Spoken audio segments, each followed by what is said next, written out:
A person with a very unhealthy lifestyle has a life expectancy of around 50 years. How long do you think a person with a very healthy lifestyle would live? The average lifespan of one like this is 90 years. Of course, there are exceptions and variances. Everything is understandable, yet the overall picture is just that. Can you fathom the difference in quality of life between 50 and 90 years? It's not just about the number of years. His 50 years will literally hurt because he is a sick guy. They'll hurt all over and feel awful, while a healthy individual will live for 90 years, feeling strong, active, and in good spirits. But how can you begin leading a healthy life? What is necessary to know? What should be done? What are the initial actions? How can you create a comprehensive system that will enable you to adhere to the HES's principles throughout your life, and more importantly, to enjoy them so that they become a part of your joyful existence? Undoubtedly, there are some fundamentals that must be understood. In this video, we'll specifically discuss about it. Watch the entire video because it will be incredibly fascinating and helpful. Let's go on. By the way, friends, make sure to hit the bell and subscribe to my channel so you won't miss my news. Thus, the initial action. We require a strong sense of purpose and awareness that this is an ongoing process. It will remain in place forever. We'll need to convince ourselves that if we only diet a little for a month, everything will be okay. Or, well, right now I'm at the gym. They will pump up a nice view of themselves and enough in a few months. This must be understood clearly, and we must constantly remind ourselves of this.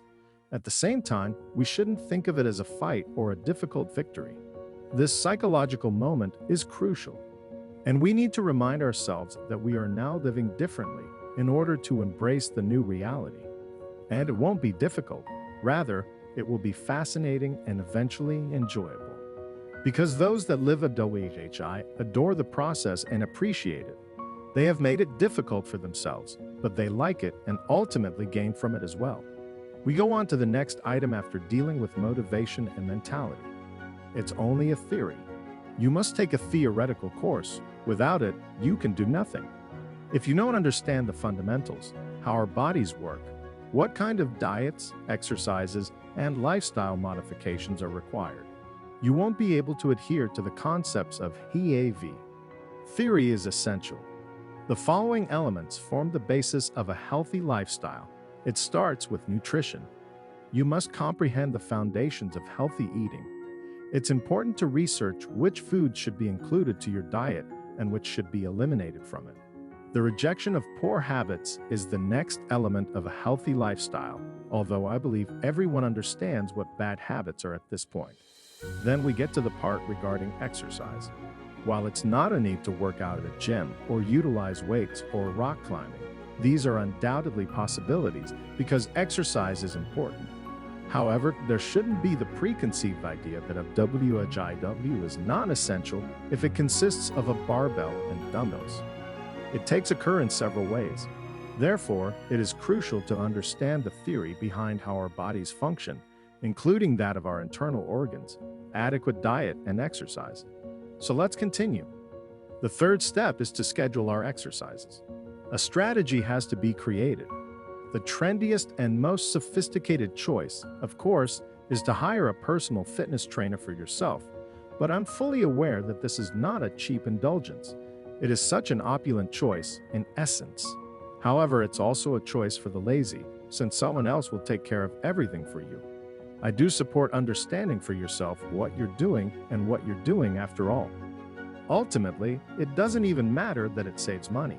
Because you get much more immersed in a new way of life, it makes the process more enjoyable.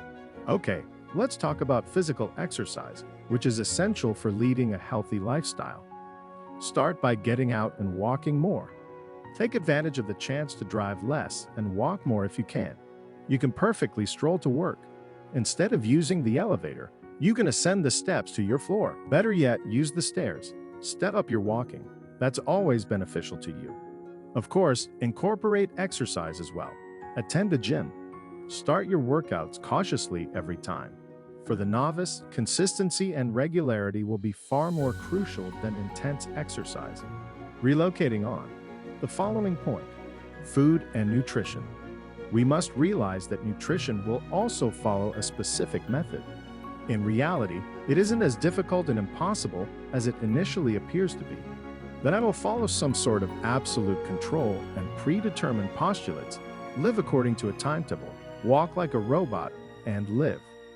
Actually, I don't. Our freedom isn't compromised by LIF. On the contrary, it increases it and provides us more influence over the circumstance. We become used to consistent exercise and healthy eating fairly fast. In the first week, it just feels strange at first, but after that, it becomes such a big part of who we are that it is much tougher for us to even consider giving it up. From my personal experience, I am aware of this. The same holds true for nutrition. In reality, the hardest element of nutrition, as you may already know, the most difficult aspect of eating is controlling one's appetite. When we need to lose weight and are overweight, we must restrict the amount of food we eat. And the really difficult part comes when we drastically reduce our daily calorie intake to shed pounds. However, if we aren't overweight and simply change our diet from harmful to good, it won't be as difficult. And although living on a diet of limited calories is challenging, switching to a healthy diet for life and maintaining it for many years to come is not difficult, and in the long run, even enjoyable. We then go on to the following stage after switching from unhealthy to healthy eating. We have dependency targets because of this. We need to create and achieve our own goals. There is a wise proverb that states that what is measured improves. We can also measure a wide range of items. We may gauge, for instance, how we seem by taking a photo of ourselves in the mirror and comparing it to how we will appear in a month. We may weigh ourselves or measure our waistlines. Our lifestyles may be compared, for instance, how many negative habits I now have. What will happen in a month and how? Set objectives and work toward them. There are two reasons why this is crucial. We first become a lot more productive because what we concentrate on gets better. Second, after a month or two has passed, we review our progress and begin to experience genuine happiness and satisfaction at our accomplishments. And this is crucial since our brains are conditioned to seek rewards for exerting effort. Our brain wants to repeat the action and continue if we offer it this moral reward. We lose that adage's incentive if we don't provide it any moral reinforcement over an extended period of time. Fix the improvement and support one another. Second point, you must also take action to improve your surroundings if you wish to switch to a healthy lifestyle. If everyone around you is drinking and smoking, you probably need to shift your environment if you want to stop drinking and smoking and start jogging. Of course, I'm not suggesting that you break up with them if you have a good friendship with them. You only need to realize how strongly our environment affects our conduct on a subconscious level. And you'll discover that you want to visit the gym more and more if you start meeting new acquaintances there, for instance. You'll quickly discover that you desire to consume healthier meals even more if you find yourself chatting with people about eating well.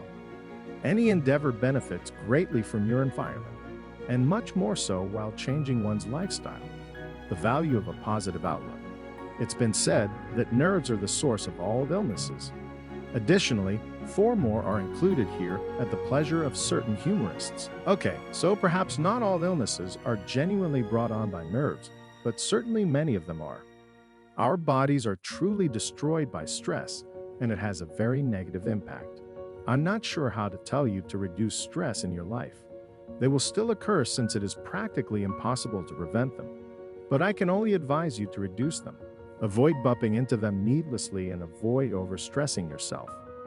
In the event that hardship does strike, we must learn to accept it as a fact of life and move past it. Our psychological condition and mood may be immediately improved with the help of a very straightforward and effective exercise from psychology. The state of thankfulness is the name of the practice.